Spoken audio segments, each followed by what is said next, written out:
when everybody is talking about how there could be a bubble in the horizon, how the story is very overstated, what is really giving you the confidence? Look, India, at the beginning of the year had 150 million internet users, and today is adding 3 to 4 million internet users per month. So by end of this year, which is only 2 months away, India will have 200 million internet users. And that number, if you fast forward to 2020, will be well north of 500 million users, with more than half of them will be on broadband networks, right? And then if you look at how many Indians are transacting, for instance, in the e-commerce space, today about 25 million Indians out of the 150 million Indians transact. That 25 million number will easily go to 100 million plus. So you're looking at essentially an e-commerce ecosystem where we'll have more than 100 million Indians who are buying and selling things on the internet, businesses that are buying and selling. So e-commerce is going to be very, very large. I think what some players have struggled with, obviously, is the lack of funding, because to build billion-dollar companies, e-commerce companies, you need hundreds and millions of dollars of funding. The lack of FDI in e-commerce has been a challenge, and I think, but that we're hoping will get addressed soon. But the reality is there will be several billion-dollar e-commerce companies that will come out of India. But that's only one part of the internet and product ecosystem in India, right? Another big part of the ecosystem is going to be local and classifieds. Just Dial's just gone public. It's a $1.2 billion cap company, but we think there are many other parts of the local and classifieds ecosystem that's going to lead to very large companies. And those are only domestic. And then there's the international opportunity for Indian product companies. Right. You mentioned FDI in e-commerce. How important is that to really, give e-commerce a leg up?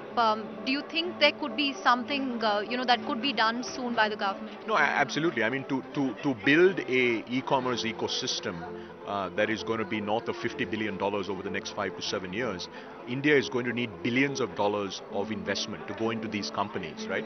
And for that money is going to come from both institutional financial investors as well as strategic investors. And for those investors to invest hundreds of millions and then over time billions of dollars, there has to be a regulatory framework that makes sense. So FDI in e-commerce is absolutely critical. You sort of mentioned a few names on stage. Can you tell us about which companies you're really optimistic on when you talk about billion-dollar companies and billion-dollar opportunities in the Indian startups? No, so look, first of all, I think it's important for us to keep in mind that there are $7 billion market cap IT services companies in India, and the largest one is TCS with a 70 billion market cap. TCS today has 70 billion market cap. Hewlett Packard, which is an amazing global company, has a market value of 45 billion.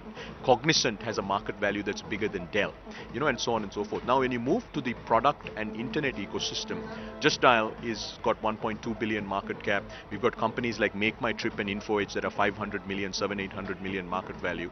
And there are at least 2 or 3 other companies in the private markets that are worth over $1 billion. Flipkart is worth over $1 billion in the last round of financing. InMobi is $1 billion company, and there are 1 or 2 others. So clearly today, if you look at it, we have $3 billion valuation internet/product companies, right? Basically, one is public, Just Dial, 2 are private, InMobi and Flipkart.